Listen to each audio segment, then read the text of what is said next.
चला घ्यायचं रोल करायचं. नाही, मी राज्याचे मुख्यमंत्री देवेंद्र फडणवीस साहेब, उपमुख्यमंत्री एकनाथ शिंदे साहेब आणि उपमुख्यमंत्री सुनेत्रा पवार यांनी आमच्या युती शासनाचा मनपूर्वक आभारी आहे.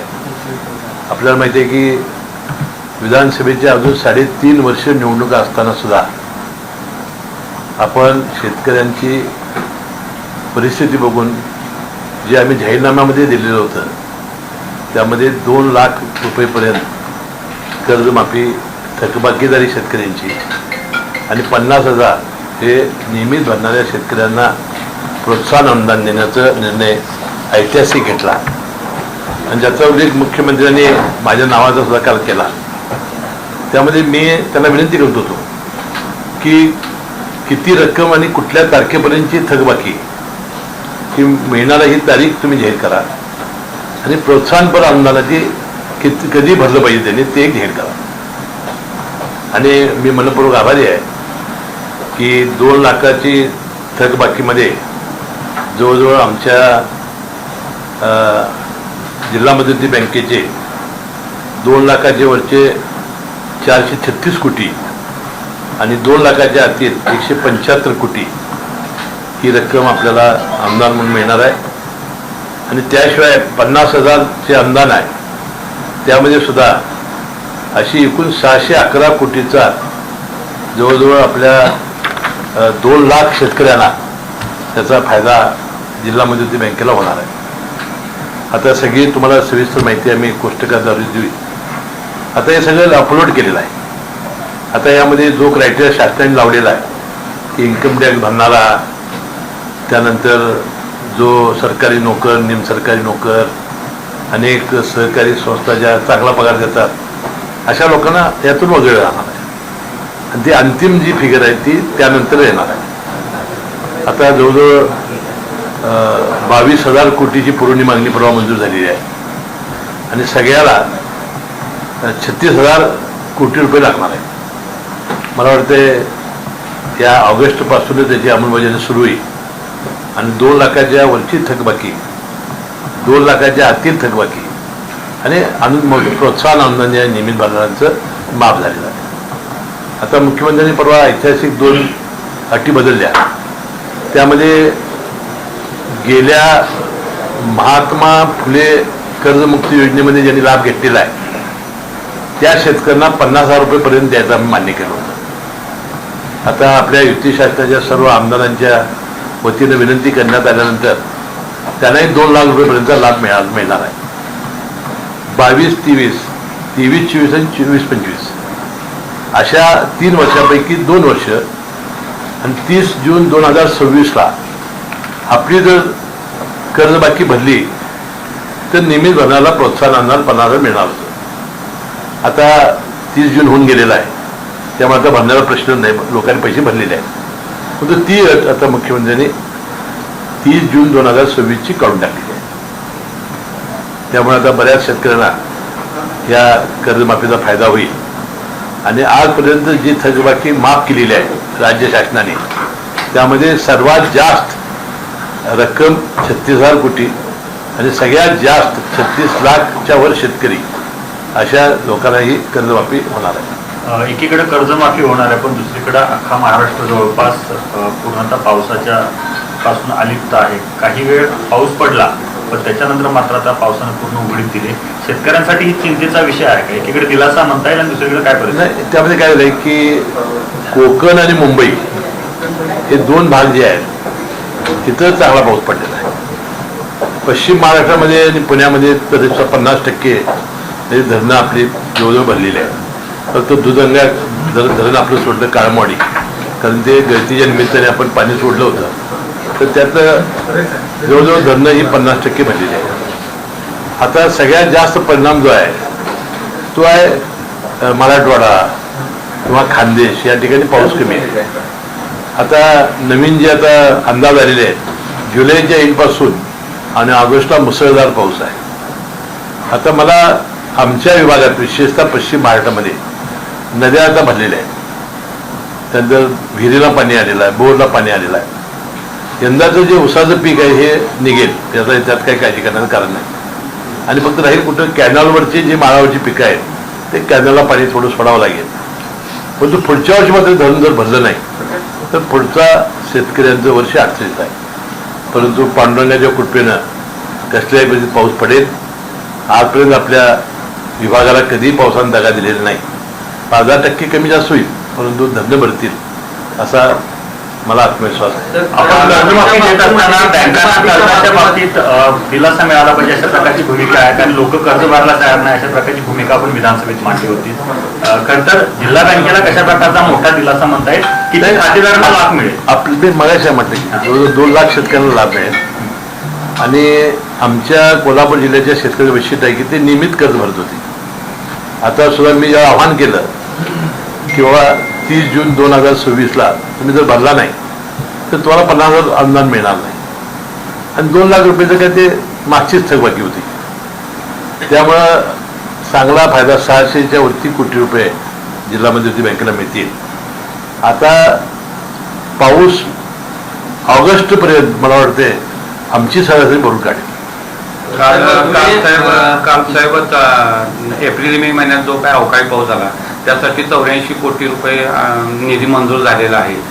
त्याचा कोल्हापूर जिल्ह्याला किती लाभ मिळेल नाही तो काही मला माहिती नाही. परंतु ज्या ठिकाणी अवकाळी पावसामुळं फार मोठं नुकसान झालेलं आहे तिथं नुकसान भरपाई ही आपल्या केंद्र सरकारच्या निकषाप्रमाणे आपण देत असतो. पण कर्जमाफी असेल किंवा विकास कामांचा वाढीव निधी असेल यामध्ये पुरवणी मागण्या ज्या आहेत त्याच्यामध्ये गेल्या काही वर्षात ज्या पद्धतीची वाढ होते त्यावर कॅगनं देखील काही आक्षेप व्यक्त केलेले आहेत की नाही तो काय मी रिपोर्ट अजून वाचलेला नाही. काल कुठल्या प्रसार माध्यमामध्ये बातमी बघितली. म्हणजे आमच्या राज्याची आर्थिक परिस्थिती फार बळकट आहे.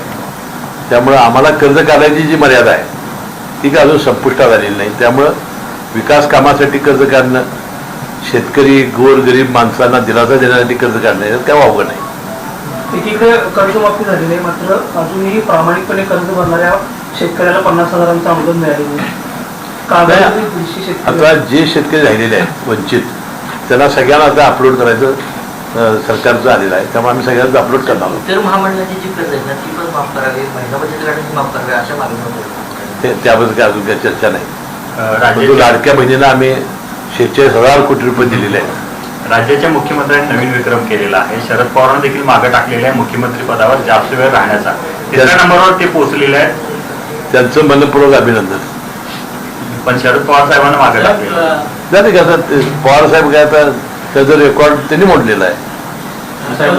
उल्लेख केला मात्र जवळपास 92 लाख नावं वगळण्याचा नाही एवढं केवायसी ज्यांनी आता केलं त्याचं चालू झालेलं आहे. ज्या इन्कम टॅक्स भरताय, सरकारी नोकर आहेत, निम सरकारी नोकर आहेत यात वगळल्या जाते. त्यामुळे तुला शरद पवार साहेब एकनाथ शिंदे परवाशी भेटलेले आहेत, मुख्यमंत्र्यांची स्तुती करतायत, केंद्र सरकारची ते स्तुती करतायत. असं बोललं जाते की ते पुन्हा तुमच्याशी एकरूप होत आहेत. तर असं काही संकेत आहेत का? आणि एके ठिकाणी फोटो लावायला त्यांनी परवानगी दिलेली आहे. येण्याचे संकेत आहेत का तुमच्या? नाही याबद्दलची मला काय माझ्याकडे माहिती नाही. मला माहिती मिळाली की मी तुम्हाला लगेच कळवेल. चंद्रकांत दादा म्हणतात की पवार साहेब आता थकलेले आहेत, त्यांनी कुठेतरी आता निर्णय घेण्याची गरज आहे, त्यांच्याच पक्षातून दबाव वाढतोय या संदर्भात. चंद्रकांत दादांना अधिक माहिती असेल त्याची. का तुम्ही एका कार्यक्रमात बोलताना म्हणाला की मला केंद्रात रेल्वे मंत्री व्हायचं?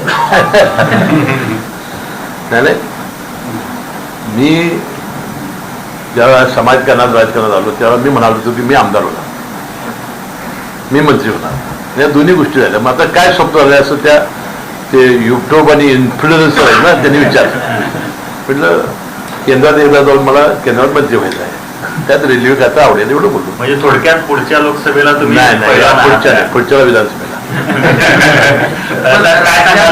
राज्यामध्ये पुन्हा एकदा ओबीसी समाजाच्या एकजुटीचा प्रयत्न होतोय. 3 ते 9 ऑगस्टला आता मंडळ यात्रा काढली जाणार आहे. ओबीसी समाजावर ओबीसी नेत्यांनी तशा पद्धतीची घोषणा आता असते. मराठा आरक्षण असेल किंवा ओबीसी या सगळ्या समाजाला प्रचंड प्रमाणात सुविधा देण्याचं काम शासनाने केलेलं आहे. आता ओबीसीचं काढून मराठी समाज काय मागत नाही. त्यामुळे त्यांच्यावरही अन्याय होणार नाही, यांच्यावर अन्याय होणार नाही असं अतिशय कौशल्यपूर्ण काम आमचे मुख्यमंत्री करत आहेत. गोकुळ झालं, आता केडीसीसी बँक बाकी आहे असं आमदार शिवाजी पाटील म्हणतायत. नेमकं काय समजायचं? गोकुळमध्ये जे काही पाहायला मिळालं ते नाही नाही, आज त्यांची 3-4 वक्तव्य मी ऐकली. वास्तविक त्यांच्यावर मी काही मतप्रतिनिधी करणार नव्हतो. तर मुख्यमंत्री महोदय म्हणाले की बाबा तुम्ही आपसात हे सगळं टाळा. मला वाटतं ते टाळतील असं मला वाटलं होतं, म्हणून त्यांनी आज सुरू केलं. आता बँकेच्या भ्रष्टाचाराबद्दल त्यांनी आज काहीतरी बातमी केली आहे. मला वाटतं त्यांनी माहिती घ्यावी आणि त्याच्या लक्षात येईल की एखादी सहकारी संस्था तशी पारदर्शी प्रमाणाने प्रामाणिकपणाने चालवली जातं की त्याच्या ज्ञानात भर पडेल ती माहिती घेतल्यावर, असं माझं मत आहे. पण काल त्यांनी चंदगड, तुम्ही सांगितले की चंदगडचे आमदार शब्द आता मी काय बोलणार नाही, काय नाही, पण ते काय थांबायला तयार नाहीत. का त्यांनी न्यावीबाईंना उत्तर दिले की गोकुळवर प्रशासक आणून माझं ज्ञान काय आहे मी त्यांना दाखवून दिले. नाही नाही, ते म्हणाले की विजय आमचा होणार, विजय झालेला आहे. तर निवडणूकच झाली आहे कुठं? अजून निवडणुकीला फार वेळ आहे, पाणी अजून फार चढणार आहे, उतरणार आहे. त्यामुळं त्यांनी एक 3-4 गोष्टी सांगितल्या. वास्तविक त्यामध्ये गोकुळचा एक संदर्भ त्यांनी दिला, बँकेच्या भ्रष्टाचाराचा एक संदर्भ दिला आणि हिरे सरंजामचं जे परवा बावनकुळे साहेबांनी हे केलं. वास्तविक हा प्रश्न तत्कालीन आमदार स्वर्गीय नरसिंहराव पाटील साहेबांनीच प्रश्न हा मिटवलेला होता आणि दौलत देसाई जिल्हाधिकारी हे त्या चंदगड जिल्ह्यातले 9 प्रांतांना कामाला लावून हे 7-12 उतारे दिलेले होते. आता राहिलं होतं कुठलं त्यातलं की वर्ग 2ची जमीन असल्यामुळे ती वर्ग 1ची करणं आणि त्यासाठी सगळ्या शेतकऱ्यांना मिळून 54 लाख रुपये भरायला लागणार होते. ते वर्ग 2ची 1 करण्याचं काम यांनी केलं. पण मूळ काम हिरे सरंजामच्या शेतकऱ्यांना दिलासा देण्याचं काम स्वर्गीय नरसिंहराव पाटील साहेबांनी केलं. आणि त्या काळात ते राष्ट्रवादीचे आमदार होते, दौलत देसाई कलेक्टर होते आणि आमच्या हस्तेच म्हणजे नरसिंहराव पाटील साहेबांचे आमच्या हस्ते हे 7,000 वाटप झालेलं होतं.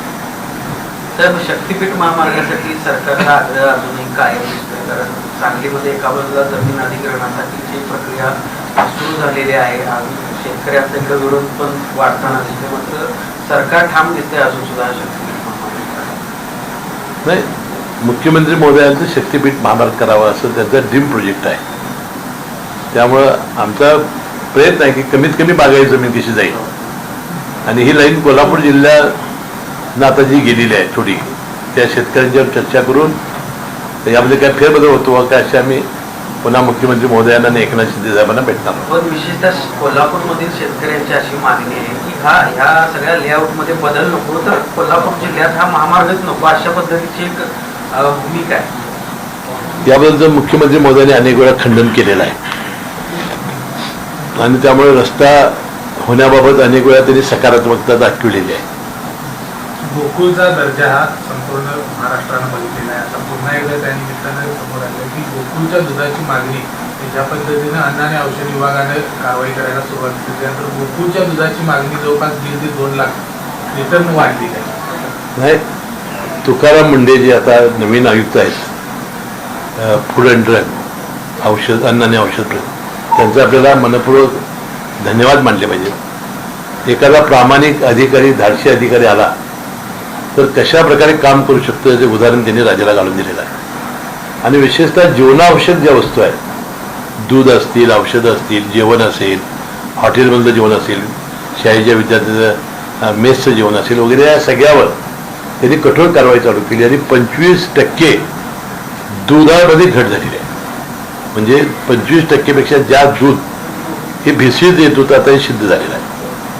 आता या दुग्ध खात्यावर मी मंत्री असताना अशा तामिळनाडूतील फार मोठ्या टोळ्या हे दूध भेसळीचं काम मुंबईत करतायत, परंतु दुग्ध विकास विभागाला हे अधिकार नव्हते, ते एफडीला अधिकार होते आणि मला ते त्यांनी दाखवून दिलेलं आहे. आता गोकुळचं संकलन कमी झालेलं आहे. म्हणजे उन्हामुळं असेल किंवा हे चाललेल्या राजकीय परिणामांचा असेल, दुधामध्ये आपली फार संकलनामध्ये घट झालेली आहे. जर उपलब्ध दूध झालं नाही मग द्यायला कुठलं. म्हणून आता पहिला प्रयत्न आपल्याला करावा लागेल की संचालक मंडळ 1-2 महिन्यात येईल, त्यांना पुन्हा, कारण तुकाराम मुंडे जोपर्यंत आता इथं आहेत तोपर्यंत दुधाची मागणी वाढणार, भेसळीचं दूध कमी होणार आणि हे भरून काढायचं असेल तर हे 4-5 दूध संघच हे भरून काढू शकतात मागणी. नाही तर दुधाचा टंचाई होईल. म्हणजे त्यात अमूल, गोकुळ, वारणा हे दूध संघ आहेत. आता मी तर असा विचार करतो की 50,000 रुपये अनुदान आता गोकुळ देत होतं. मुरा, मेहसाणा, हरियाणा, पंजाबवरनं ज्या म्हशी आणत होतो आणि 10,000 रुपये जिल्हा मध्यवर्ती बँकेचा असतो. आमच्या बँकेचा काही संबंध नाही, परंतु शेतकऱ्याला आधार देण्यासाठी आम्ही 10,000 अनुदान चालू केलं. तर मला वाटते 10च्या ऐवजी 20 सुद्धा आमची जिल्हा मध्यवर्ती बँक करेल. तर इन्कम टॅक्स आम्ही जास्त भरतोय आणि गोकुळाचा वाढ लावून आपण या म्हशी बाहेरून कशा लोक आणतील आणि त्यांना परवडेल कशी, यासाठी NDDB सुद्धा आपण विनंती केली.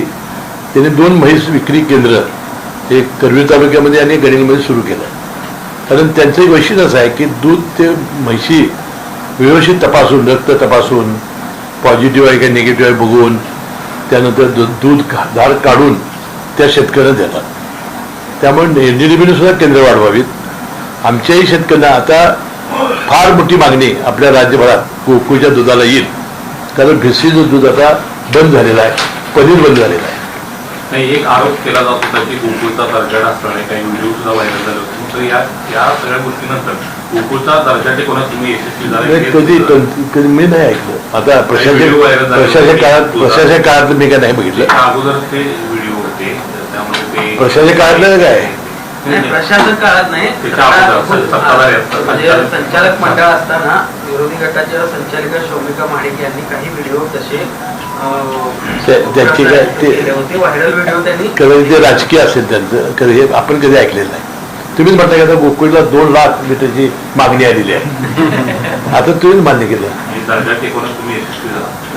100%. गोकुळच्या निवडणुकीची सद्यस्थिती काय आहे? काही संस्था कोर्टात गेलेल्या आहेत, त्याच्या काय माहिती? त्याचा सवाल नाही. सुप्रीम कोर्टाने सांगितलं 90 दिवसाच्या आत घ्या. 90 दिवस झाल्यानंतर त्यांना पुन्हा जावं लागेल सुप्रीम कोर्टात. काय थोडे दिवस वाढवायचे असते वाढून घ्यावं लागेल. नाहीतर त्या संस्थेनं इशारा दिलेला आहे की मी कोर्ट BHBचा 91व्या दिवशी आम्ही कोर्टात जाऊ, म्हणजे कोर्टाची BHB बदनामी केल्याबद्दल. वाटते लोक निवडणूक होईल. मागे मी म्हणाल होतो आधी घटिका ते आता एकदम समीप आलेली आहे. घटिका समीप आहे, पण याच्यामध्ये वरचढ कोण ठरलं असं वाटतं? कारण दावा तर तुम्ही केला, काही लोक युती पण निवडणुकीला खर्च होणार आहे, तो सगळ्या शेतकऱ्याचाच होणार आहे. त्यामुळे विरोधाची काही चर्चा नाही, आज काही नाही. आता पक्की यादी झाली प्रसिद्ध की मग चर्चेला वेग येईल आणि मुख्यमंत्री सांगतील त्याप्रमाणे पॅनल होईल असं मी सांगितलं. युतीचं होईल आणि वर चष्मा कोणाचा राहणार आहे तुम्हाला माहितीच आहे. मधल्या काळात अरुण डोंगरेने एक वक्तव्य केलं, गोकुळचा बाप आबाजी.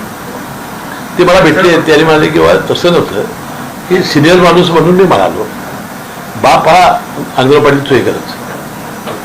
2019 आणि 14 शरद पवार NDA सोबत असतील तर ते आज राष्ट्रपती असते आणि सुप्रिया सुळे केंद्रात मंत्री असते असं वक्तव्य रामदासाठी ते आता बोलून काय उपयोग? झालं नाही ना ते. आता न झालेल्या गोष्टीबद्दल बोलून काय उपयोग? साहेब, जिल्हा मध्यवर्ती बँकेत एखादा प्रोजेक्ट द्यायचा असेल आणि कर्ज घ्यायचं असेल तर त्या कर्जाचे पैसे फडणवीस नावाच्या एका व्यक्तीच्या अकाउंटवर जमा होतात असा एक आरोप आणि तक्रारी आलेल्या आहेत. आणि या फडणवीसने कोल्हापूरला अनेक मंत्र्यांचे पैसे सुद्धा अडकून ठेवलेले आहेत. तर हा कोण फडणवीस आहे आणि काय प्रकरण आहे? फडणीस ते चार्टर्ड अकाउंटंट आहेत. ते एकच प्रकरण त्यांचं आता जे बाहेर आलेलं आहे ते हृदया हॉस्पिटल, त्यांचे पैसे त्यांनी त्यांचे घेतले आणि ते दिले नाहीत. आम्ही जिल्हा मध्यवर्ती बँकेत त्या हृदय हॉस्पिटलला कर्जपुरवठा केलेला आहे. पण तो कर्जपुरवठा केला आम्ही संस्थे नावावर करतो. त्यांच्याकडून फडणवीसांनी जर घेतले असतील तर त्यांची खाजगी बाब आहे. आता काय झालं मला नक्की माहिती नाही. मी वर्तमानपत्रामध्ये वाचलं आणि आमच्या बँकेच्या काही अधिकाऱ्यांना EOWने बोलून घेतलं होतं. त्या अधिकाऱ्यांनी मला सांगितलं आणि मी माहिती घेतली.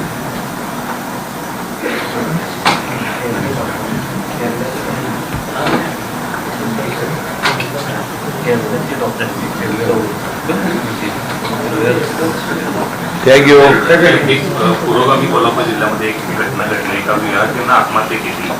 त्यांच्या नातेवाईकांचा आरोप आहे की मुलगी झाली म्हणून नाही ते आमच्या मुलगा टॉर्चर केलं, त्यामुळे तिनं आत्महत्या केली. आत्महत्या नसून हत्या आजारात मी माहिती घेतली नाही, परंतु अयोग्य आहे. कारण मुलगी हीच खऱ्या अर्थानं आई वडिलांची आधार आहे असं माझं मत आहे आता.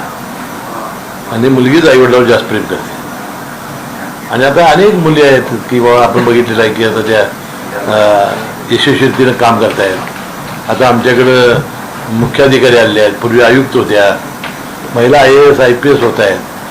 आता मुलींच्याबद्दल अशा पद्धतीनं अजूनही असे जुनाट विचार सोडून दिले पाहिजे. नाही फक्त मुलगीच नाही तर पैशासाठी सुद्धा छळ केला असं त्यांचा. आता ते काही घटना मला माहिती नाही, पण जे घडलं असेल ते दुर्दैवी आहे आणि त्याचा आपण सगळ्यांनी धिक्कारच केला पाहिजे. तर राज्यात 9,000 शाळा आहे, एक शिक्षकही आहे. शाळाबाह्य कामं नको म्हणून शिक्षक एकीकडे आंदोलन करत आहेत, दुसरीकडे SIR असेल किंवा निवडणुकीची कामं शिक्षकांवर ढकलली जातात. कुठेतरी राज्याच्या शिक्षण व्यवस्थेवरती याचा परिणाम होतो असं वाटतं. नाही काय झालं आहे की आताचा जो SIR चालू आहे किंवा आपण जनगणना करतो हे 10 वर्षानं करतो ना. आता एवढ्या मोठ्या प्रमाणात जर करायचं असेल तर शेवटी शासकीय अधिकारी तर पाहिजे त्याला, पण शिक्षक घेतले जात होते. आणि म्हणून त्याला सर्वोच्च न्यायालयाने सुद्धा जनगणनेमध्ये शिक्षकांना भाग घेतला पाहिजे अशा पद्धतीनं पण त्यावेळेस निर्णय दिला होता. कारण जनगणना ही देशाची होती. 144 कोटी आता लोकसंख्या झाली आपली. त्या प्रत्येक मतदारापर्यंत जायचं झालं तर एवढे अधिकारी पाहिजे का नको, म्हणून प्राथमिक शिक्षणाला घेतलं होतं. हे खरं आहे की बा ही जनगणना सोडून इतर कामाला त्यांना लावू नये, विद्यार्थ्यांचं शिक्षण त्यांनी करावं असा प्रयत्न मी शिक्षण मंत्री असल्यापासून चालू आहे. पण विशेषतः कोल्हापूर जिल्ह्याचा जिल्हा परिषदेचा प्राथमिक शिक्षण विभाग कायमच वादाच्या कोंड्यात सापडलेला आहे. आता केंद्र प्रमुख विस्तार अधिकारी यांनी मुख्याध्यापकांच्या बढत्या पदोन्नत्या झाल्या, त्यामध्ये देखील मोठा आर्थिक व्यवहार झाले, त्या परस्पर बदल्या केल्याचा आरोप देखील आता आर्थिक जर गैरव्यवहार झाले असतील तर निश्चितपणानं या जिल्हा परिषदेच्या अध्यक्ष आणि पदाधिकाऱ्यांना मी सांगेन त्याची चौकशी केली जाईल आणि त्या पद्धतीनं आपण शिक्षण विभागाला आपण याबद्दलचं निश्चितपणानं, कारण हे बदल्यामध्ये आर्थिक व्यवहार झाले असतील तरी काय चांगलं नाही.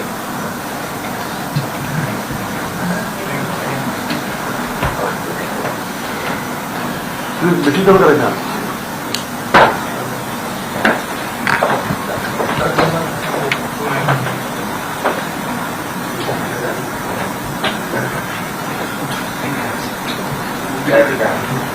तर तिकडे काय तारीख फायनल होते कुठले? तिकडे हो पुढच्या